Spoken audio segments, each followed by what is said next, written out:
For those who want to save their life will lose it, and those who lose their life for my sake and for the sake of the gospel will save it. This sentence, this one verse, we all know it, of course. Jesus wants us to follow him fully. And so he tells us the benefits of a life centered on him and the consequences of failing to follow. He wants us to be his disciples. He wants us to gain life, not lose it. He wants us to live with him and through him, now and always. How do we learn to be disciples? Yes, we have scriptural teachings from Jesus and his followers, but where does the rubber meet the road right now? Where do we look around us and see those gifts at work in the world? Who are the teachers that we turn to, who show us day after day what it means to live a life for the sake of the gospel? A life of generosity, of selflessness, connection, humility, gratitude, mercy. I grew up knowing the names of cacti, all of them. I guess this is by osmosis because I spent hours and hours every day when I was a very young girl playing in the Arizona desert. I know the smell of rain. This is when desert water falls on the creosote tree. I can tell the difference between a white spruce and a balsam fir from 20 yards away. This is from days and years of wandering in the Maine woods. Some of you know a fish in a stream just by the ripples that are in the water. Or you know what a plant needs just by looking at the color of its leaves. Creation is an adept teacher when she has willing students.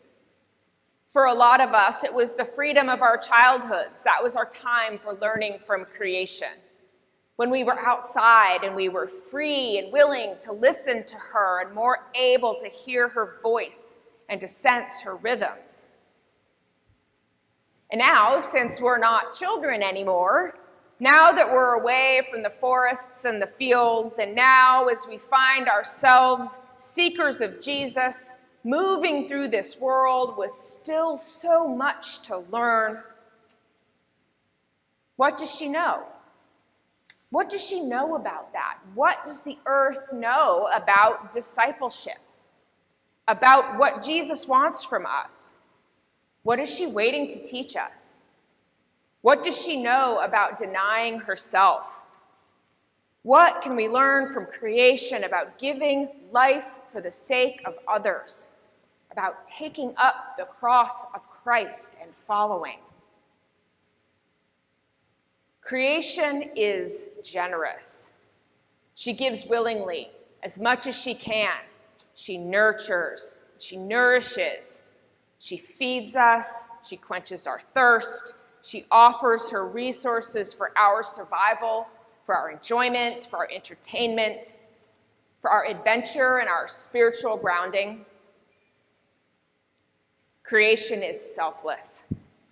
She gives to others, she gives to us water, food, and shelter. Like a mother who raises her children and asks for very little in return, she sacrifices her resources for those who need her beyond her capacity. She denies her own needs to feed us, her insatiable children, even when we don't save a portion to return back to her. And even when we don't heed her warnings that we're taking too much. Creation is connected and interconnected. A seed falls in a patch of dirt and grows a flower that sprouts a new seed. And a bird picks that up and tosses it into a gust of wind and blows the seed into another field, where it lands in a new patch of dirt. And then it grows into a flower, where it becomes food for a bee before the bird takes another seed and starts the process all over again. She is both a source of life and part of the cycle that binds all of God's creation together. Creation is humble, and she is grateful.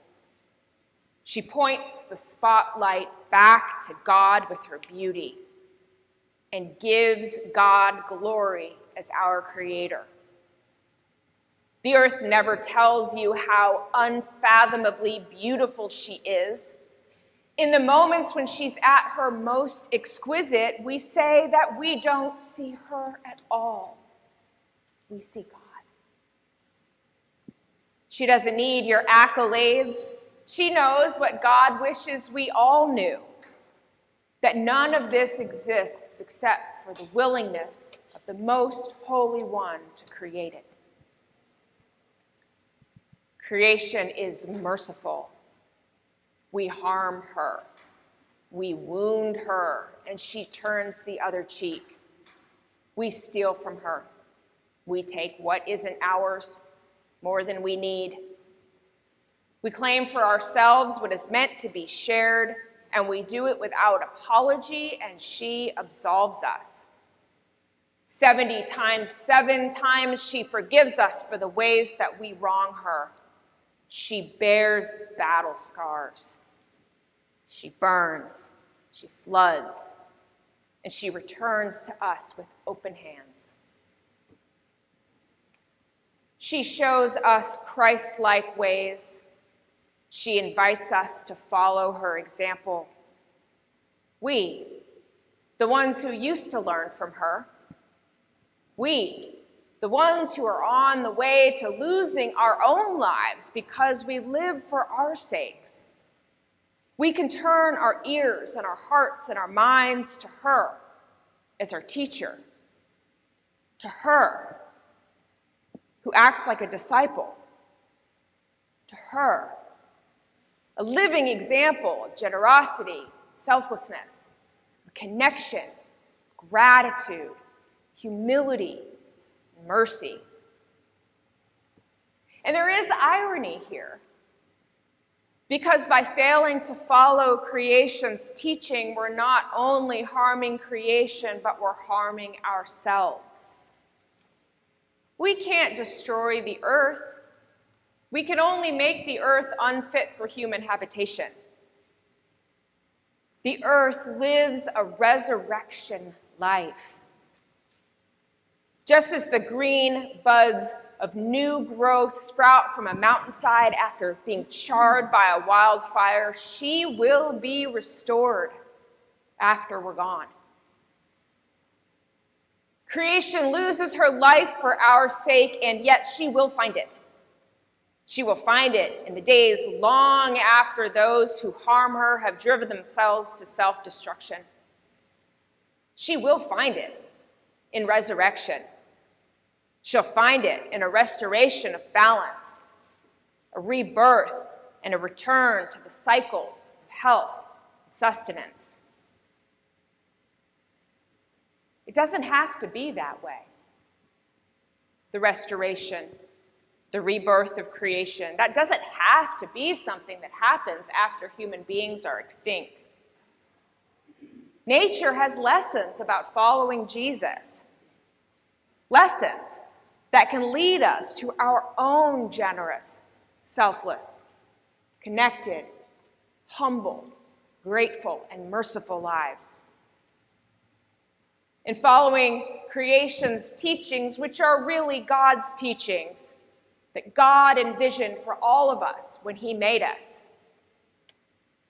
When we once again start learning from her, listening to her, we'll be getting closer to being true disciples ourselves, to laying down our own lives, our desires, our comforts, our identities, for the sake of the gospel, as Jesus instructed and intended.